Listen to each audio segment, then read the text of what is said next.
जो लोग बुद्धिमान हैं वो ये जानते हैं कि शब्द हथियार की तरह होते हैं जिनसे किसी को भी बचाया जा सकता है या किसी को भी मारा जा सकता है।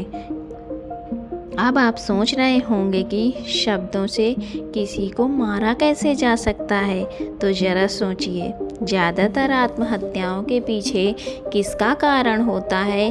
किसी के पति ने कुछ कहा, किसी के पिता ने कुछ कहा और उन लोगों ने आत्महत्या कर ली।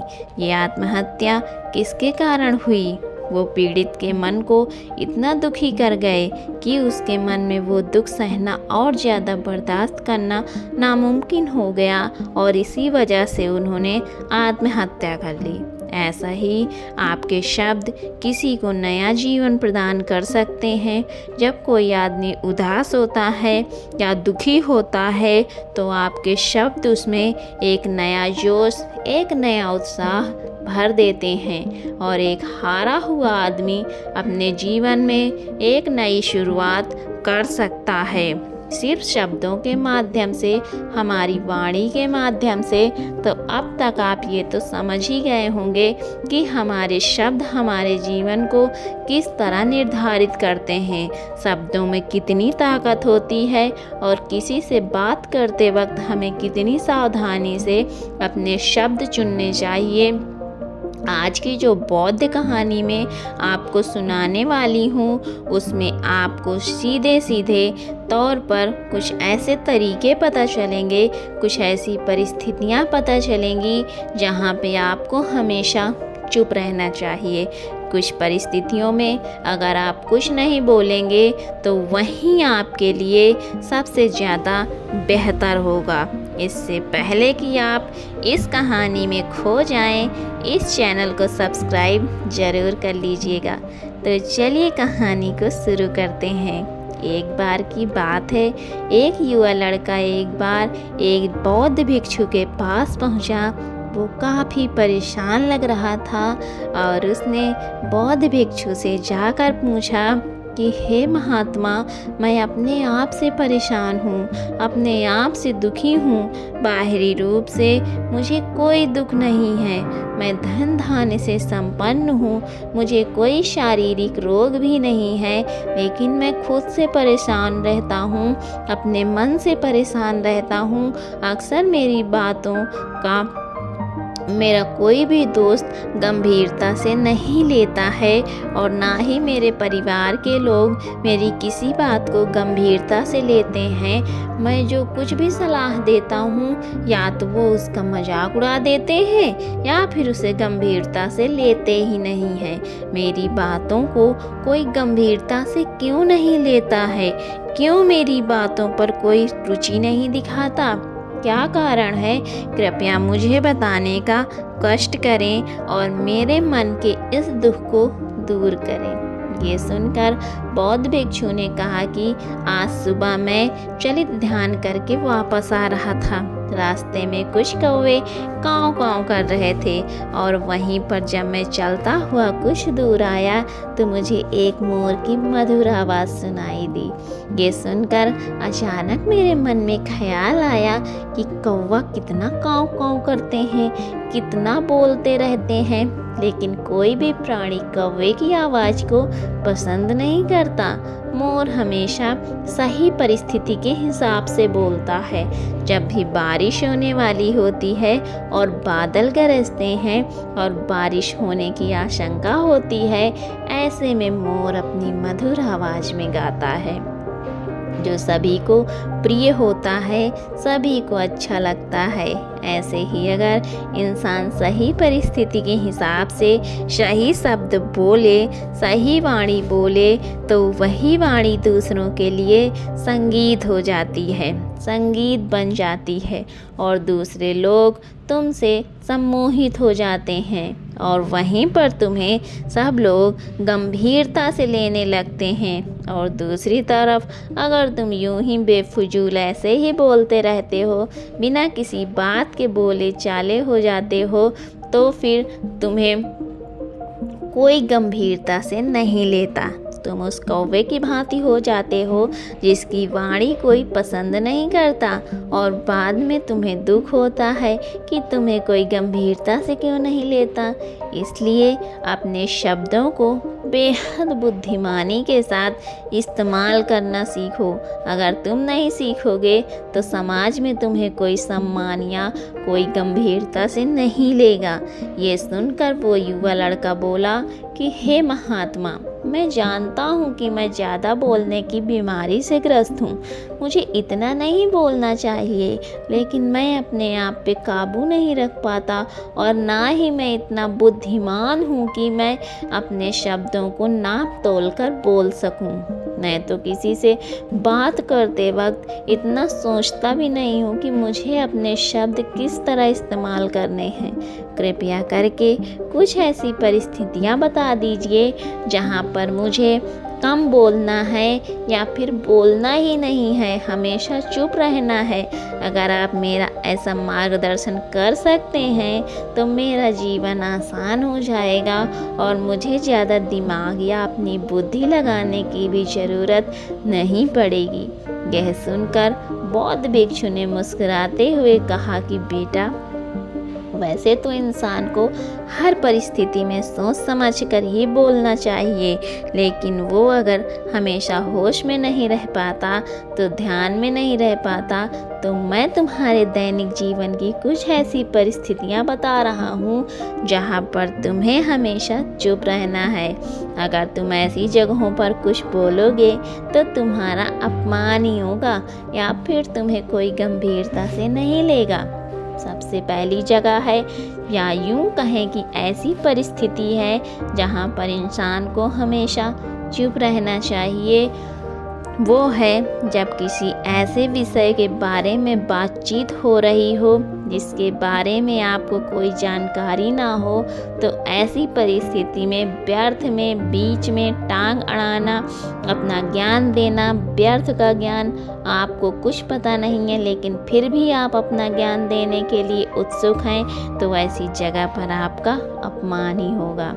ज़रा तुम खुद सोचो, जब कोई बीमार आदमी अपनी बीमारी के बारे में चर्चा कर रहा हो और आपको उस बीमारी के बारे में कोई भी ज्ञान नहीं है, लेकिन फिर भी आप व्यर्थ में बेकार में उसे ऐसी औषधियाँ बता रहे हैं जिनका उसकी बीमारी से कोई तालमेल ही नहीं है, तो ऐसे में आप अपनी प्रतिष्ठा अपने हाथों से ही खो रहे होते हैं और आपको पता ही नहीं होता है।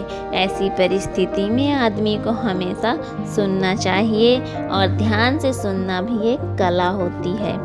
अगर आप सुनने का दिखावा करेंगे तो कहीं ना कहीं सामने वाले आदमी को ये एहसास हो जाता है कि ये मेरी पूरी बात ध्यान से सुन रहा है। इसीलिए जब आपको किसी विषय में बारे में पूरी जानकारी ना हो तो वहाँ पर केवल अपने कान लगाना ही ज़्यादा महत्वपूर्ण होता है। आप उस इंसान की बातें ध्यान से सुन सकते हैं और इसी बीच आप दोनों के बीच एक संबंध पैदा होगा और वो संबंध सच्चा होगा, क्योंकि आपने उसकी बात को बड़े ही ध्यान से सुना है और इस बात का पता सामने वाले को भी होता है। तो हम बिना कुछ बोले सिर्फ सुनने मात्र से किसी को अपना दोस्त बना लेते हैं, अपना मित्र बना सकते हैं। इस बात का हमेशा ध्यान में रखना। दूसरी जगह जहाँ इंसान को हमेशा चुप रहना चाहिए वो है खाना खाते वक्त। खाना इंसान को हमेशा चुप रहकर ही खाना चाहिए, मौन रहकर खाना चाहिए। महात्मा बुद्ध, उनके भिक्षु हमेशा चुप रहकर भोजन करते हैं, शांत भाव से भोजन करते हैं, परिपूर्ण होकर भोजन करते हैं, पूरी तरह से करते हैं, एक एक टुकड़े का स्वाद लेकर भोजन करते हैं। और ऐसा भोजन जब आपके शरीर में पहुंचता है तो वो आपके अंग अंग तक ऊर्जा पहुंचाता है। अक्सर हम भोजन करते वक्त कुछ न कुछ बोलते रहते हैं, कुछ न कुछ सुनते रहते हैं, लेकिन मौन रहकर पूरा स्वाद लेकर उस भोजन को कभी नहीं करते। हम उस भोजन को करते वक्त आधे अधूरे ही रहते हैं और इसीलिए हमारा शरीर रोगों से ग्रस्त हो जाता है। जरा तुम खुद सोचो, बौद्ध भिक्षु हमेशा भिक्षा लेकर भोजन करता है और भिक्षा भी कितनी बिल्कुल मामूली सी, और वो भी एक वक्त। तो एक वक्त भोजन करने के बाद भी वो इतने स्वस्थ रहते हैं, इतने उत्साह जोश आनंद से भरे होते हैं। और हम तो इतना खाना खाते हैं, इतनी सारी भोजन की सामग्री हमारे लिए उपलब्ध होती है, लेकिन हमारे शरीर में कोई भी ऊर्जा नहीं होती है, जिसका सबसे बड़ा कारण है कि हम अपना भोजन होश में नहीं कर पाते हैं, परिपूर्ण होकर नहीं करते हैं, मौन रहकर नहीं करते हैं। इसलिए अपना भोजन हमेशा मौन रहकर ही करें। तीसरी जगह जहाँ आपको अगर चुप रहना सीख लिया, आपने चुप रहना सीख लिया, तो इसका मतलब ये है कि आपने अपने ऊपर विजय हासिल कर ली। जी हाँ, गुस्से में शांत रहना या चुप रहना इतना आसान नहीं होता। अक्सर हम गुस्से से भरकर कुछ ऐसे शब्द या अपशब्द बोल जाते हैं जिसका पछतावा हमें हमेशा रहता है, लेकिन जुबान से निकला हुआ शब्द वापस नहीं हो सकता, उस शब्द को मिटाया भी नहीं जा सकता। अब वो ज़िंदगी भर हमारे दामन से जुड़ चुका है, और वो गुस्से में बोला गया अपशब्द हमारे मन को समय समय पर बेचैन करता रहता है, दुखी करता रहता है। लेकिन गुस्से के वक्त चुप रहना सीखना भी एक बहुत बड़ी कला होती है। गुस्से में आदमी का अपने ऊपर काबू कहाँ रहता है, अपनी इंद्रियों को वश में कहाँ रख पाता है। इसलिए इस कला को आप तभी सीख सकते हैं जब आप गुस्सा भी होश में रहकर कर पाएं। जब आपको गुस्सा आए, अपने दिमाग में सिर्फ एक ही बात आए कि मुझे चुप रहना है, मुझे किसी से कुछ गाली गलौज नहीं करनी, किसी को कोई अपशब्द नहीं बोलना। और जब ये विचार गुस्से के साथ जुड़ जाता है और धीरे धीरे ये आदत बन जाता है, तो आप अपने गुस्से को भी काबू में करना सीख जाते हैं। जब भी कभी गुस्सा आए, किसी को कुछ बोलने की बजाय कुछ शारीरिक व्यायाम शुरू कर दो। उछलना, भागना, दौड़ना, जिम करना, कुछ भी आप ऐसे व्यायाम कर सकते हो जिससे आपका शरीर थक जाए। आप पाएंगे कि जब आपका शरीर थक जाता है तो आपका मन भी शांत हो जाता है।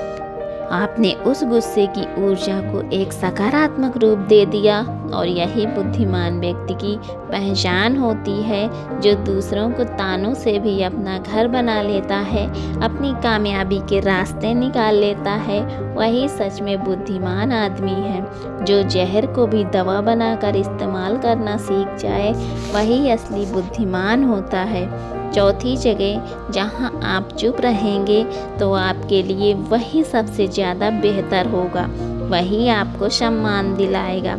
चौथी जगह है जब 4 लोग आपस में बैठकर बातें कर रहे हों, कोई बैठक कर रहे हों, तो वहाँ पर जब 4 लोग बातें कर रहे होते हैं तो चारों लोग एक साथ तो बात नहीं कर सकते। एक बार में एक व्यक्ति बोलेगा और 3 सुनेंगे, तभी वो बैठक कामयाब हो पाएगी, तभी वो चर्चा सही रूप में आगे बढ़ पाएगी। लेकिन अगर कोई आदमी ऐसा बैठा है जो बीच में दूसरे की बात काट कर अपनी बात को ऊपर रखना चाहता है, तो ऐसे में वो चर्चा या वो बैठक आपको कहीं नहीं पहुंचाएगी, और चारों लोगों के बीच आप सबसे मूर्ख कहलाओगे। अगर आपको अपनी बात कहनी है तो सामने वाले को अपनी बात पूरी करने दो, उसके बाद अपने विचार रखो।